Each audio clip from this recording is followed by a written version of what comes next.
Hello, Wolfpack, and welcome to paradise.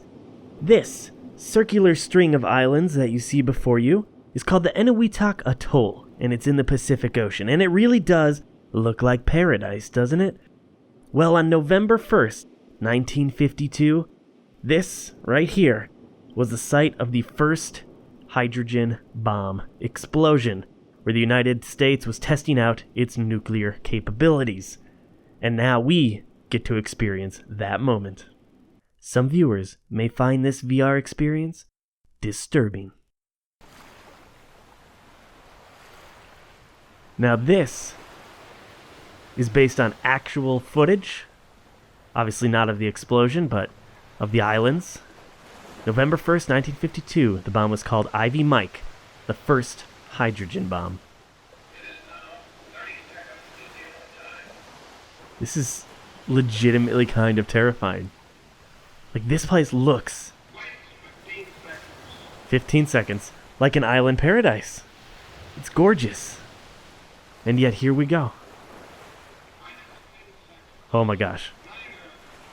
I'm nervous. I'm legitimately nervous.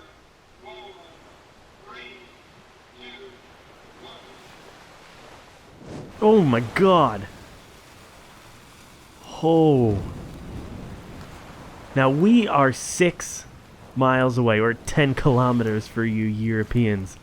And yet, oh, it is so bright. I'm instinctively putting my hands up. Oh, shit.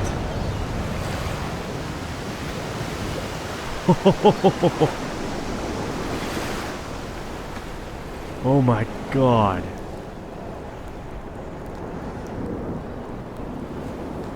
Look, it just destroyed all of the fauna. Oh my god. That is huge.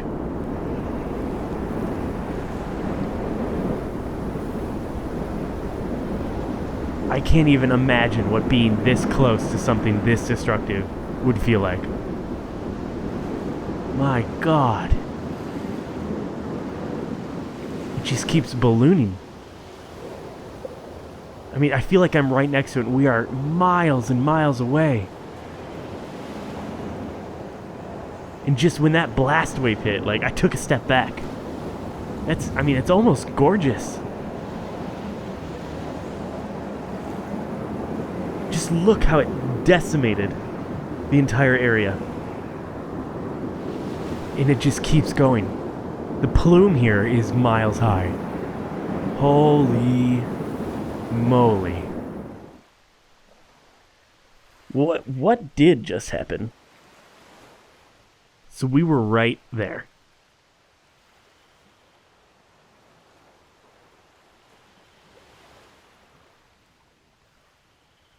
El Guleb.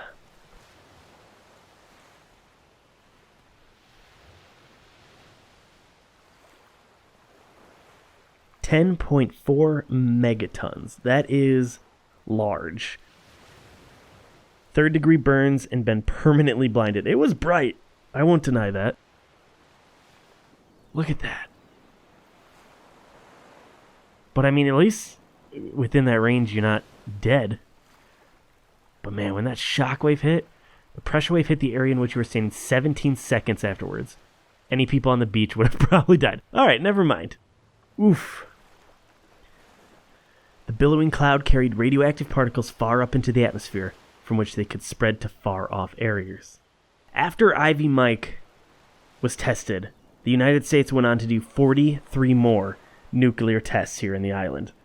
The Runet Dome nuclear waste site today. God, this place is gorgeous. Oh my. Underneath your feet lies radioactive debris that has been covered with a concrete dome.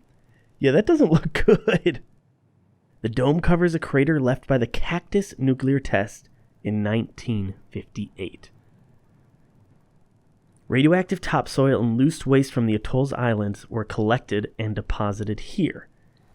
The evacuated inhabitants of Enewetak were allowed to return home in 1980. There are now 650 people on the island. 33-year-old Solomon Bowell and his wife have 5 children. And look at all their friends. These are some popular kids. Oh, hey, guys. The United States still sends money and food to the island quarterly. I can't imagine this is a good place to live. In 2023, U.S. assistance to the atoll will diminish. What will happen to the Enewetak? Sacrifice our people. We sacrifice our island. We sacrifice our culture. We lost so much, and there's no recognition. And the nuclear legacy is one thing, but now we're looking at the climate legacy. We won't move from our island anymore, but we will move from our country for the good of mankind and bring resources to the world. Big countries are getting richer, and we are getting abandoned. We're abandoning our country. How do I feel? I feel really bad. People feel really bad. I feel really bad. We take a boat ride from that island to Runet Island, and then we dump it in there. And there were times where all the equipment, we dumped it in the lagoon because we couldn't take it back stateside. So we dumped all the machines in the lagoon because they're highly contaminated.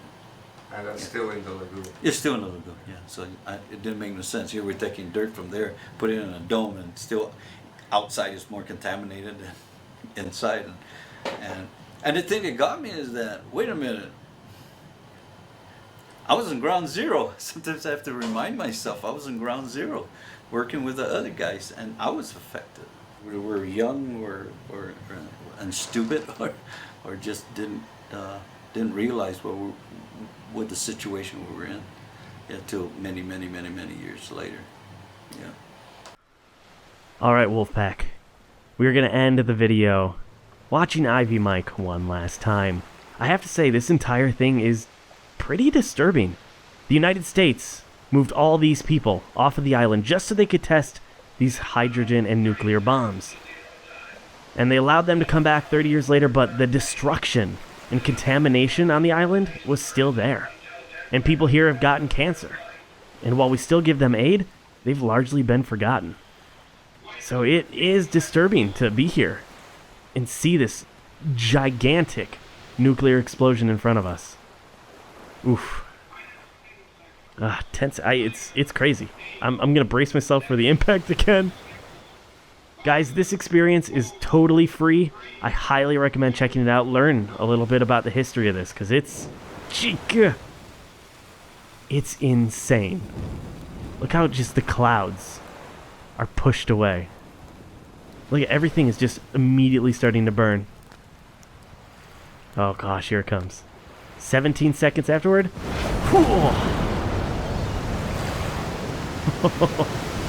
Just destruction.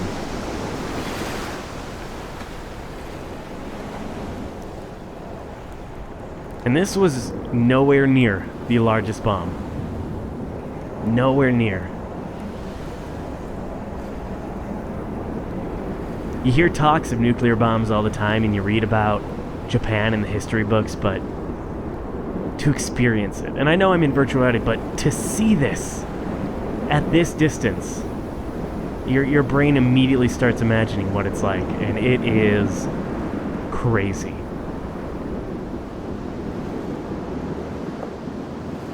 Absolutely crazy. Thank you guys so much for watching. I hope you enjoyed this, and you should go experience yourself getting hit by a hydrogen bomb. Till next time, Wolfpack.